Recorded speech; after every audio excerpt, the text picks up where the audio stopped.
You can have you. Main event of the evening. Ready to race to you. These days are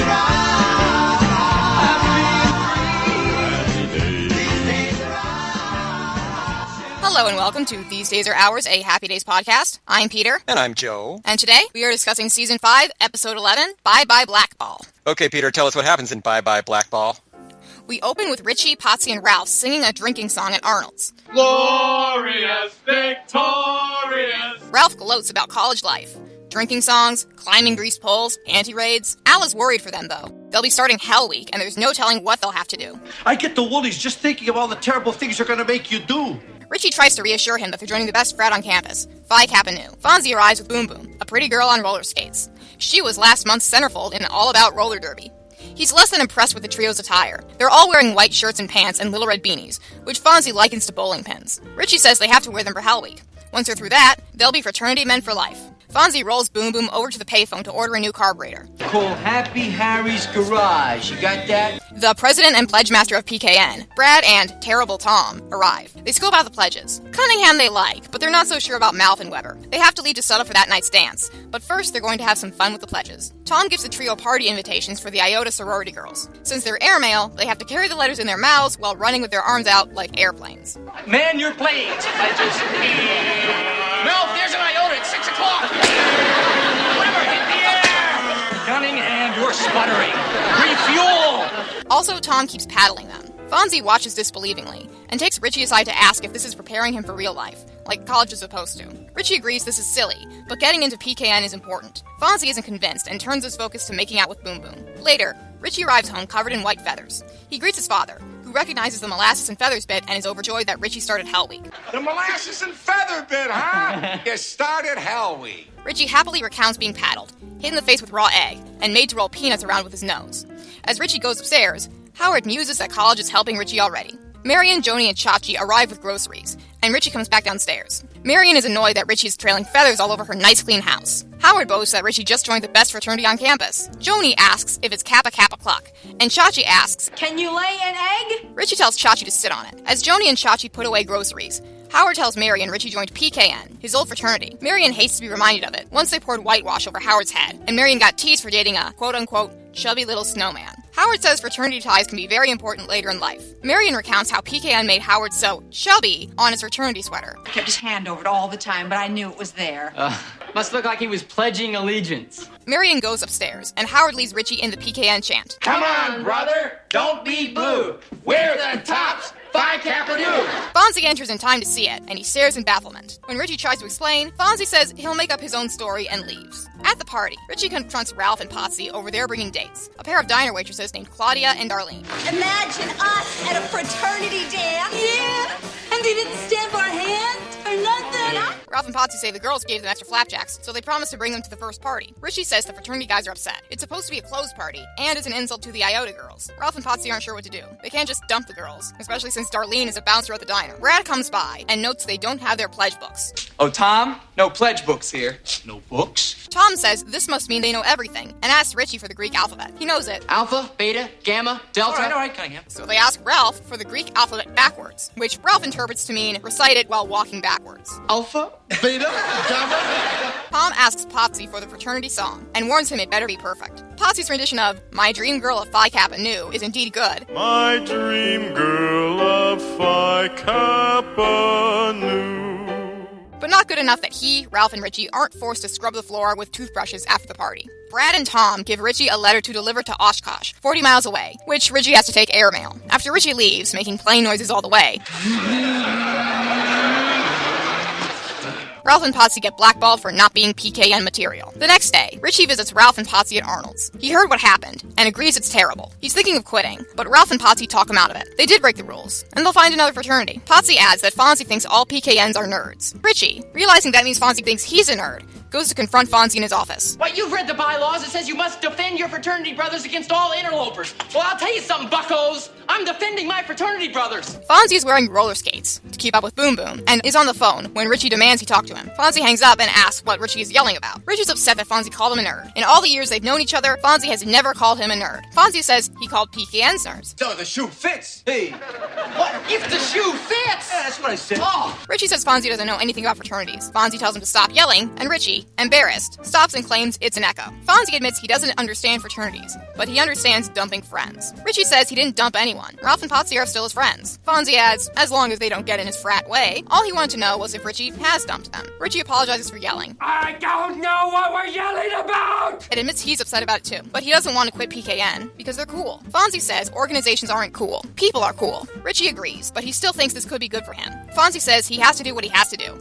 and also gives him directions to give to Boom Boom on where to go to get a new carburetor. Tell Boom Boom to go down to Main and Elm to Greasy Glenn's garage and pick me up a carburetor. Richie joins Ralph and Potsie at their booth when the president and Tom show up and take Richie aside to tell him he can't hang around with pledges they dumped. Richie wants to be in PKN, but he doesn't want to dump his friends, or let PKN totally dominate his life. Tom compares him to a lump of clay, needing to be molded. As they're about to leave, Richie snaps and tells them all for deciding who he can be friends with. What's next? Not letting him talk to Fonzie? Or Joni? Richie quits the whole duck-quacking, feather-peanut-pushing thing and throws his beanie at Tom. I am Richie Cunningham, and these are my friends. Put that in their Phi Kappa and new on it. Richie, Ralph, and Potsie sing the drinking song from the beginning, and Fonzie, who was watching the whole time, joins in. Take it, Fonz. Sing in glory. Be to God. The next day at the Cunningham house, Howard invites Richie to play football, and Richie apologizes for not getting into PKN. Howard thinks Richie made the right choice, going off what Richie told him. PKN is not what it used to be. Richie hopes he can get into a fraternity, and Howard urges him not to join one just to be part of the crowd. Ralph and Potsie arrive with good news. They've been asked to join Alpha Tau Omega, and so is Richie. Richie, after assuring his father he's not doing it to be part of the crowd, goes with Ralph and Potsie, all three of them flapping their arms like wings and quacking. Quack, quack, quack, quack, quack. Howard says to himself, quack, quack, Richie. Thank you so much, Peter. That was Bye Bye Blackball, which first aired back on November 29th, 1977. That night, Happy Days served as the lead into a brand new Laverne and Shirley, in which an FBI stakeout reveals some potentially shocking information about Carmine. CBS had a new episode of The Fitzpatricks in which the family prepares for Max's first communion, and NBC had a special called America Salutes the Queen, filmed at London's Palladium during the Royal Variety performance in honor of Queen Elizabeth's Silver Jubilee. It featured such stars as Bob Hope, Julie Andrews, Harry Belafonte, Rich Little, and the Muppets. Jimmy Henson's Muppets, right here. Thank you, thank you, thank you, thank you. Oh, what an honor it is for the Muppets to be here at the Royal Gala performance. I feel like a very small frog in a very large pond. So out of those three, Peter, what are you watching? Honestly, I'm going to have to go with Happy Days. Bye Bye Blackball was directed by the one and only Jerry Paris, and it was written by Barry Rabinowitz. Barry's previous episodes were Fonzie the Superstar and Fonzie's Hero. You'll note that Barry likes to put Fonzie on roller skates. What are you doing on skates? I don't know. I get nutso sometimes. As for guest stars this week, let's start with Robert Burke as terrible Tom McKenna, our pledge master. Robert had a brief acting career in the late 1970s. He's also in the 1977 movie Looking for Mr. Goodbar. Looking for Mr. Goodbar? Here he is.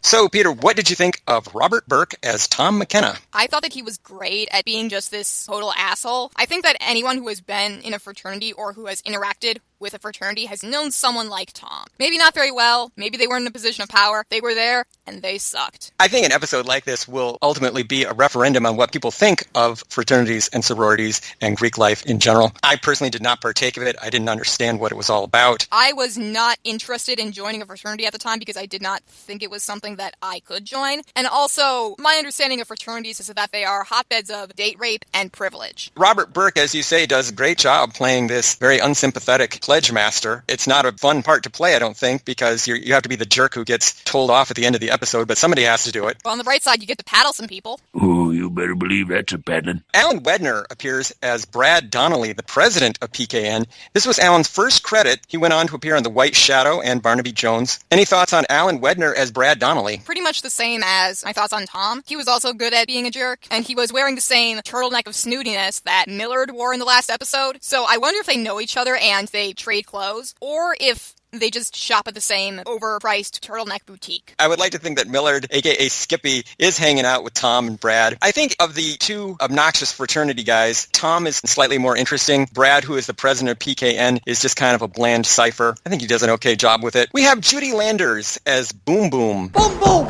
A Philadelphia native, Judy has been appearing steadily in movies and TV shows since the mid-1970s. She had recurring roles on Vegas and BJ and the Bear. Elsewhere on TV, you could have seen her on Night Court, Knight Rider, The Love Boat, Alf, The Jeffersons, Charlie's Angels, and much more. Judy's movies include Armed and Dangerous, Dr. Alien, Stewardess School, The Yum Yum Girls, and Skate Town, USA.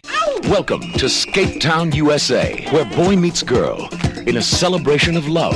so she's skating in her movies as well. Peter, did you have any feelings about Judy Landers as Boom Boom? She didn't really get to do much, but I liked her a lot, just for the sheer novelty of it. I also have some questions about All About Roller Derby magazine. Is the centerfold implication that it's like softcore stuff, or is it a legitimate magazine that just happens to have centerfolds? For this podcast, and I'll talk about it later on, I looked into the history of roller derby and the history of roller derby magazines, and the sport actually did start as exploitation, so there might be a softcore element to the magazine, but it eventually evolved into a legitimate sport that the participants really do believe in and care about. The main thing I know about roller derby is that the guy whose short stories that Guys and Dolls were based off of, Damon Runyon, he was an important figure in developing it. Like, he was the one who said, hey, maybe people should fight each other on the ring. And it really makes me want a roller derby adaptation of Guys and Dolls. Are there any roller derby episodes of Laverne and Shirley? Not to my knowledge, but that feels like a missed opportunity because I feel like they would both do really, really well in roller derby. Laverne, obviously, but Shirley has a lot of repressed rage that I think she could channel very, very well into roller derby. And Laverne,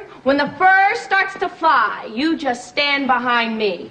My only comment on Judy Landers as Boom Boom is that it gets weirder over the course of the episode that she doesn't speak, and so I wonder if maybe there was some kind of union rules where they would have to pay her extra if she got a line. I remember reading somewhere that they didn't give Fonzie's girlfriends a lot of lines because that way they wouldn't have to pay them as much, so that's probably it. That's kind of a crummy policy, but that was TV in the 70s. Yeah. We also have Nora Eckstein, a.k.a. Nora Morgan, as Claudia, Ralph's date. Nora also appeared on Battlestar Galactica and The Ted Knight Show, as well as in such TV movies as Amelia Earhart and The Failing of Raymond. I finished the test, ma'am. So if it's okay, I'd like to know my grade.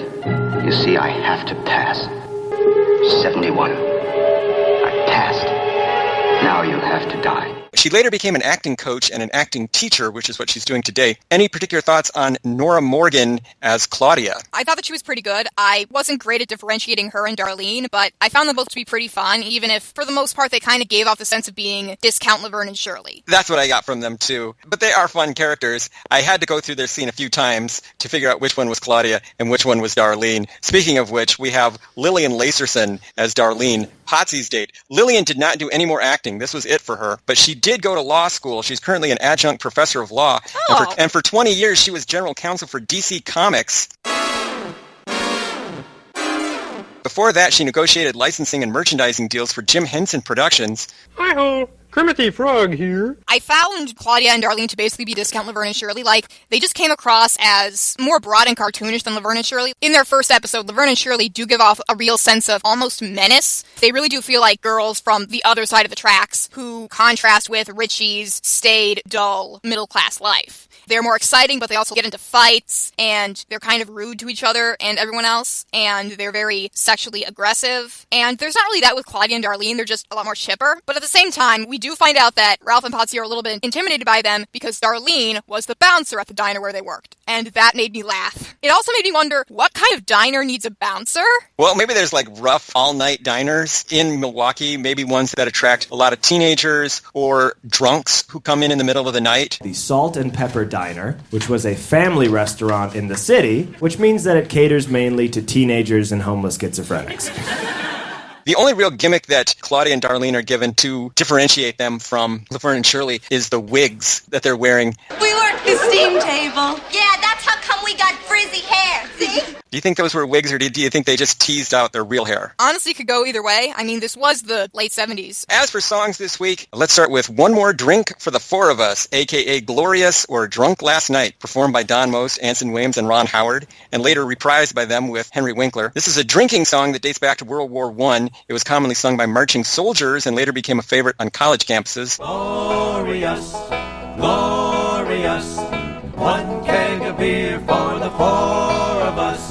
Glory be to God that there ain't no more of us. The four of us can drink it all alone. We also have the Phi Kappa Nu song, performed by Anson Williams. As far as I can tell, this was an original, written especially for Happy Days. Although since Phi Kappa Nu is a fraternity, the lyrics about my dream girl of Phi Kappa Nu don't make much sense. They really don't. As for cultural and historical references, the episode's title is a reference to the 1926 jazz standard Bye Bye Blackbird, written by Ray Henderson and Mort Dixon. Pack up all my cares and woe, here I go, singing low. Bye bye Blackbird. And what I wondered is, do people still know that song? Is that still a song that's familiar to people? It sounds vaguely familiar, but I realize that I might be thinking of the Beatles song Blackbird.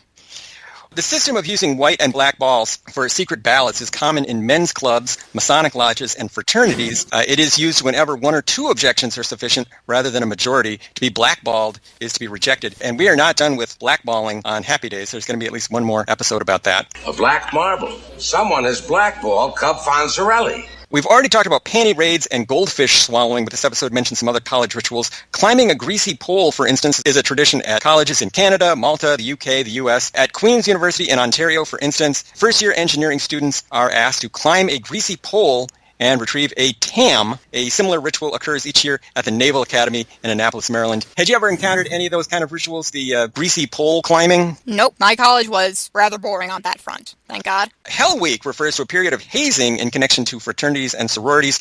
Hazing has come under fire in recent years, and there are now anti-hazing laws in 44 states, including Wisconsin. So I'm not sure how much of this episode would be possible today. Certainly the paddling would be illegal.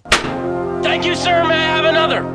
So we've made some progress since the 1950s. A little, yeah. Phi Kappa Nu is a real fraternity at Cornell. It does not seem to have a chapter at UMW, however. There was no magazine in real life called All About Roller Derby. The sport actually goes back to the Great Depression and was the invention of businessman Leo Seltzer, who had previously staged his own dance marathons. And by dance marathons, I mean the kind featured in They Shoot Horses, Don't They? And Damon Runyon was instrumental in developing it into the sport that we know today. Supposedly in 1935, people were looking for a sport that would take advantage of a roller skating fad that was sweeping the country, so along came roller derby. Sport gained some new popularity thanks to televised matches starting in 1948.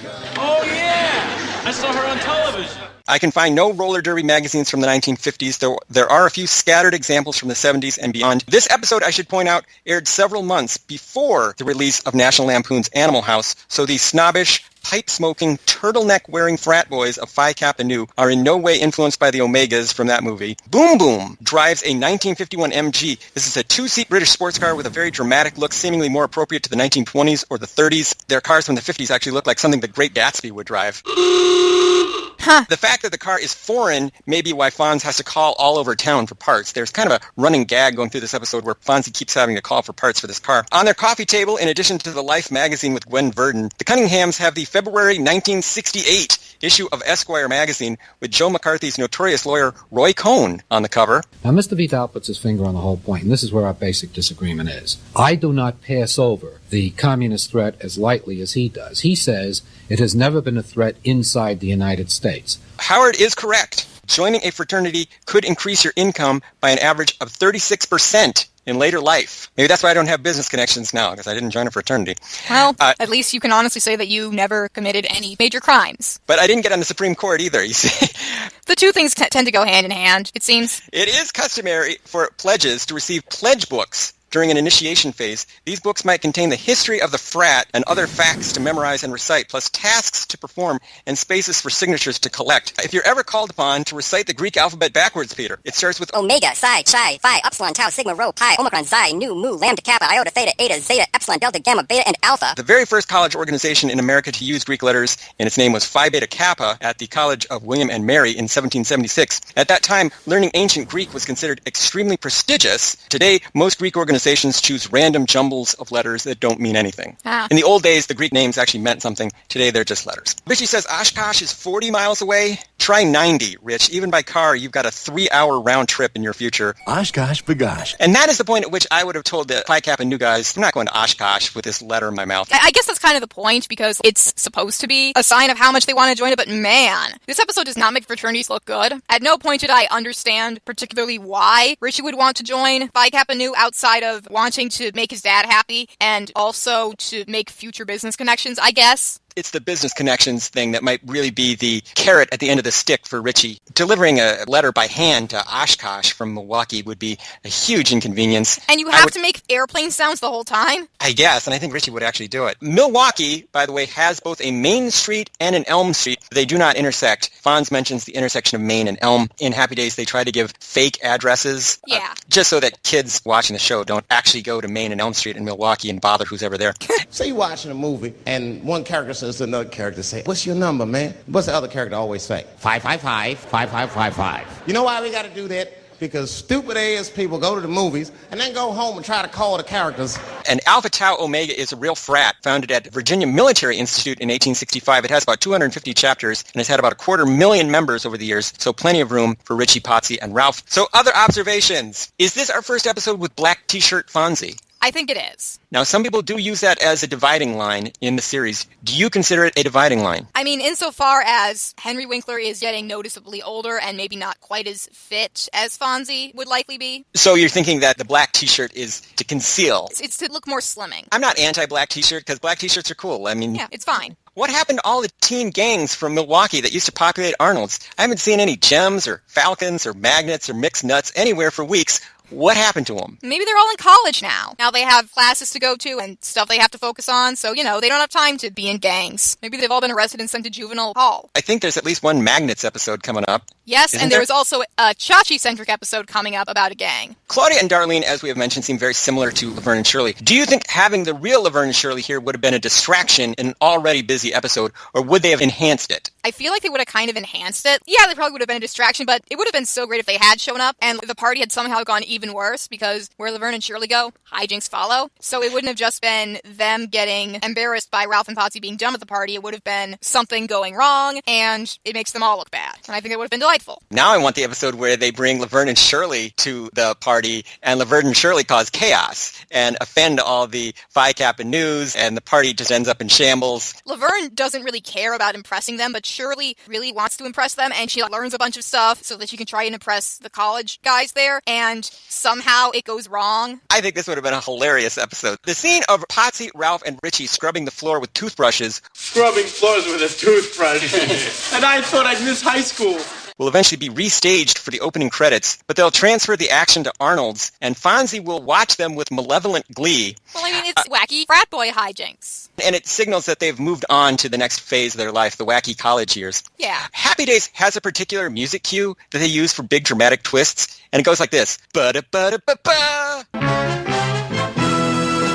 They used it several times during the Leather Tuscadero saga, and they use it here when Ralph and Potsie get blackballed. It's distinct, and it's amusing, too. One last existential question. Is this a sad ending? Howard seems to treat it like one. What do you think? The version I watched didn't have the tag at the end, so at the time that I watched it, I kind of thought it was like a triumphant ending, because it was Richie asserting his individuality and realizing that he couldn't give up on his friends to be in this fraternity, even though his father was in it, and he wants to impress him and make him happy. And the tag kind of reverses that, because then it's Howard advising Richie to be sensible about it, and you have Richie genuinely wanting to be part of a fraternity. He says he's not doing it to just be part of the group, but he's not doing it to be part of the group. I kind of wish that Howard had been more disappointed by Richie not getting into PKN, because when Howard says that PKN isn't what it used to be, the way he describes it makes it sound kind of terrible. They made him so chubby onto his fraternity jacket. That does not sound good. That's just a really awful and cruel thing to do. And he was genuinely embarrassed by it at the time because he kept hiding it with his hand. In a lot of the earlier episodes of the show, there was kind of this recurring theme of Richie seeming to not really be happy in his typical suburban life, and that feels like something that's kind of been downplayed more as of late as it becomes more about, hey, remember this thing from the 50s? And I guess that was always the point of Happy Days, and I just didn't really notice it before. I think in some ways the tag does undo what the third act actually accomplished, because Richie in the third act learns a lesson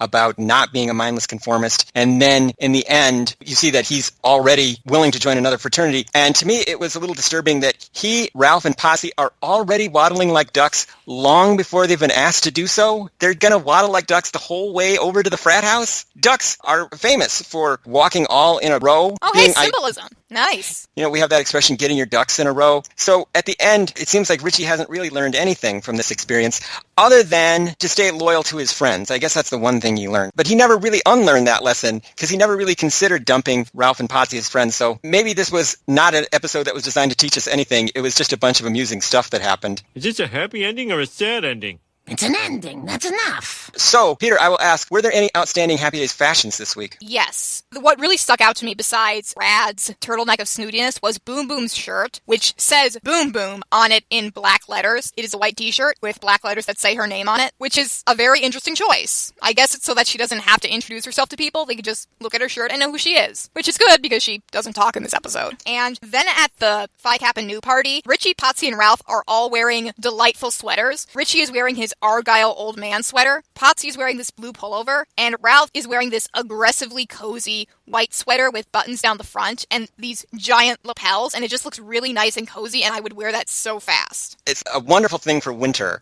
to just wrap that around you. Yeah, it does kind of make me wonder when this episode is supposed to be taking place. Are we already in the fall and winter months? I guess we must be if a new school year has started, so... I would hope so. Otherwise, they would be very hot in those sweaters. So, Peter, I will ask that age-old timeless question. Was this episode any good? Yeah, it was pretty good. There was lots of amusing stuff in it. There were some very nice, cozy-looking sweaters. I just wish that it had been thematically stronger, or maybe it was already thematically strong and I just don't like the themes it's imparting. I think this episode did have some admirable themes in it about not being a conformist and not being a snob and not joining PKN just for the business connections. Because the guys in it are jerks, and you don't want to live your life that way. There's no business connections that would be worth compromising who you are. So I think that's a positive message. I kind of wish they hadn't undermined it in the last 5 minutes with them joining another fraternity and walking around like ducks. Maybe that was the point. Life isn't always about learning a lesson. Sometimes you just do things and you don't learn anything from it. And all your parents can do is watch sadly. Yep, and throw a football in the air. And that was another thing that happened at the end of the episode. I think Howard realized that more and more he's losing his relationship with his son. He and his son are growing apart because they're just about to play catch in the yard when Potsie and Ralph come over. They were just about to have some father and son bonding time when it's interrupted. And I think that's kind of a melancholy moment. Overall, this episode is a lot of fun.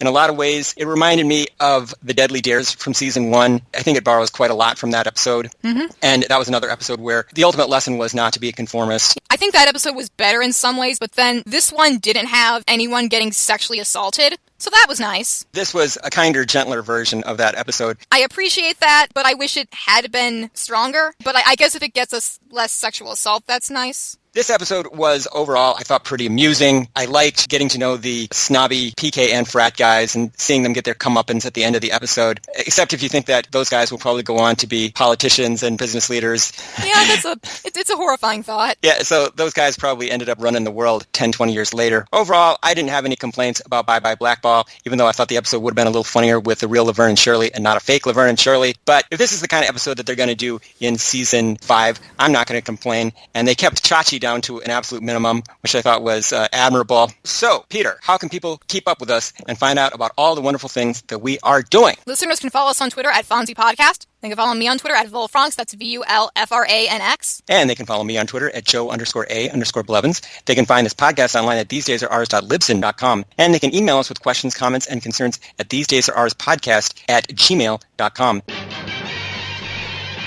A friend of mine and I are starting a podcast about the comics career Jim Shooter, the mad Roman emperor of Marvel Comics, the Dennis Reynolds of the comic book industry. We're going to be harsh but fair, hopefully. We have not yet released the first episode, but as soon as it's up, I will plug it again here. Do you have a title yet? Troubleshooters. Awesome.